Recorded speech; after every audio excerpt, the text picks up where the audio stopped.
This visual may not make any sense to you. Until this one.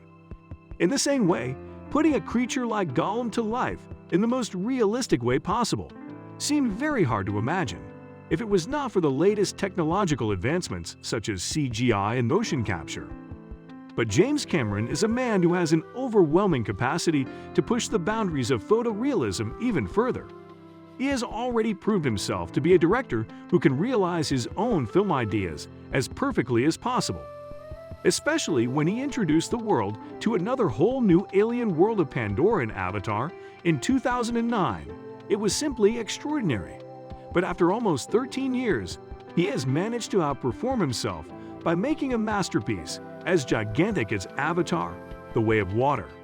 And he did all of that by upgrading and innovating existing 3D technologies to create an extremely immersive experience for the audience. Let's see which of the astounding technologies James Cameron used to make a masterpiece as Avatar: The Way of Water.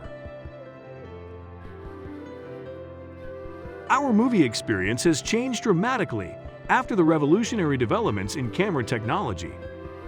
Many breathtaking sequences from the Marvel franchise have been filmed with a 2D camera and a variety of VFX and CGI techniques because it is simpler and cheaper to shoot a sequence with a 2D cam and then give it a 3D touch using digital 3D techniques.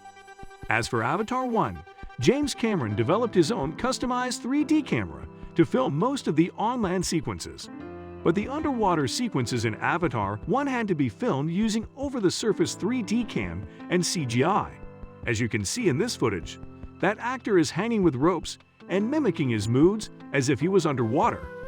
But obviously, this cannot be as realistic as being under an actual sea would be. You cannot operate conventional 3D cameras underwater because, well, it's water. So James Cameron came up with another revolutionary idea of a highly sophisticated 3D camera to be used underwater. It is known as DeepX 3D technology, developed by inventor and cinematographer Paul Achtel in 2015.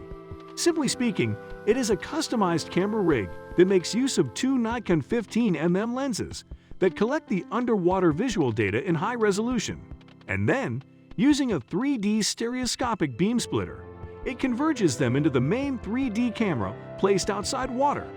It weighed just around 30 kilograms and was so effective that a single person could easily handle it underwater.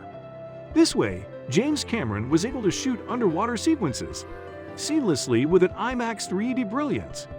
More amazingly, in order to deal with strobe effects in water during the movement of the camera, James Cameron opted to shoot the sequences in 48 frames per second, rather than the standard 24 FPS. Such a massive upgrade. Before we move on, please take a moment to subscribe to the channel and hit the bell icon. While watching a movie, our sight is usually focused on the actors rather than the surrounding environment. But honestly, the scene would just be incomplete without proper background, environment, and ambience. But how do you manage an entirely new alien world of your own making, while keeping it as realistic as possible? It seems that James Cameron never felt threatened by such challenges. He in fact turned his imagination into reality by realizing the 3D world of Pandora in Avatar 1. Taking several steps forward in time and technology, Cameron was hyper-focused on showing the details of the environment and alien life in Avatar: The Way of Water. Impressively, he didn't rely on realizing a fake water thing with the help of computer graphics like it is done usually. Instead, he actually chose to make a massive 30 feet deep, 120 feet long, and 60 feet wide water tank, capable of handling over 900,000 gallons of water. What's more, James Cameron managed to place CGI elements and sensors throughout the tank to perfectly visualize the flora and fauna as he wanted to show the world. Another problem that he experienced was the interference of light beams refracting through water, which was messing with the activity of CGI sensors. He resolved it by placing thousands of white balls on the water's surface to maintain the ambience and to avoid light refraction at the same time. Not only this, all of the movie actors underwent special training with the world's best deep-sea divers and trainers to be able to hold their breaths while moving, swimming, and acting with expressions. Kate Winslet stood out to be most prominent among them. with 7 minutes and 15 seconds record of holding her breath underwater. Literally breathtaking. Performance capture, motion capture, or simply mocap is a technique that makes use of specially designed suits and gears to capture a detailed model of an actor's movements in real time. This model can then be manipulated by animators to animate or alter the animations to suit the needs of the film. But Cameron took his movie Avatar, The Way of Water, to a whole new level, as he wanted to show the facial expressions on an alien body exactly the same way as a human would, and in the most detailed way possible. To make that happen, he attached a special mocap gear with the actor's face, which would sense and record even the slightest movement on their face.